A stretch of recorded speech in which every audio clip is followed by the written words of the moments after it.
there's that argument right now about a Kenyan citizenship. You cannot get the citizenship before you cannot get the passport before you get the citizenship. And for you to get the citizenship, like I've said, there's a legal framework that sets out that. And I've said I've authored the book, and that book being it brings together all the legal frameworks and explains how you are to follow that process to be able to get the Kenyan citizenship. It is a process. Okay. You have to meet all the regulations you need to meet. Is you really have to be a Kenyan. To be a Kenyan, you're either Kenyan by birth or you're registered as a Kenyan. And this Kenyan by birth, if we look at the old constitution, you needed to be born in Kenya and then you stay here for 21 years, you had dual citizenship. But with the 2010 constitution, unless you're born of a Kenyan, then that's the only time you're defined as a Kenyan citizen by birth. And being born by a Kenyan, not in Kenya, is what defines you. So you could be born in the diaspora by a Kenyan and you still qualify to be a Kenyan citizen. Okay. The other angle is you register as a Kenyan. Probably you are married to a Kenyan citizen for 7 years, then you qualify to be registered as a Kenyan citizen, and then you can apply for the Kenyan passport. Deal with that. Now, the first thing they need to do is to create or log into the e-citizen.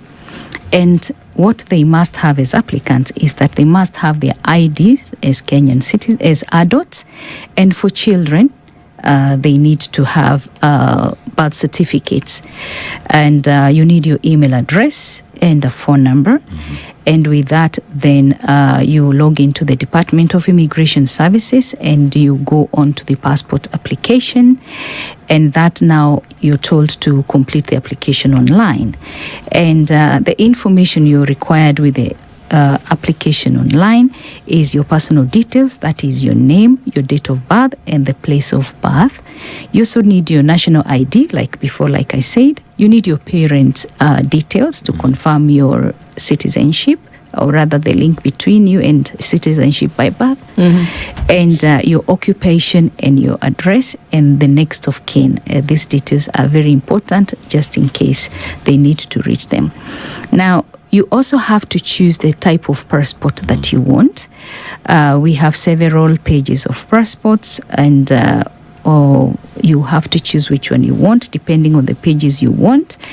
And we also have the fee that is usually charged. For most Kenyans, they take the ordinary passport, which is usually about 34 or 50 pages. And the payments are paid on the eCitizen platform with either mobile money or debit card. And the documents that you need to know, again, I can summarize them here, is the original Kenyan ID and birth certificate for children, and recent passport photos, and a consent letter from the recommender, because you need that to be done. And for the minors, you need the child's birth certificate, the parent's ID, and the consent form from the parents.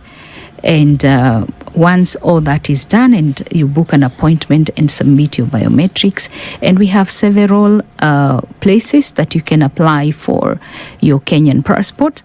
You don't just have to come to Nairobi. So the first one is Nyayo House, which is the immigration department. We have Mombasa, Kisumu, Nakuru, Eldoret, and Embu. And this is where the biometrics are captured. Once you have submitted your biometrics, then what the Directorate of Immigration Services then will do is to verify your identity and citizenship and confirm the authenticity of the documents, conduct background checks where necessary, and the processing time, depending on probably if there are no issues, should be 10 to 15 working days according to them. Then once the passport is done, then they will contact you either through an SMS or your account, and you will be come to collect in person your passport. Yeah, and that whole process that I have discussed today is available, the Part 5 of the Immigration Act 2011.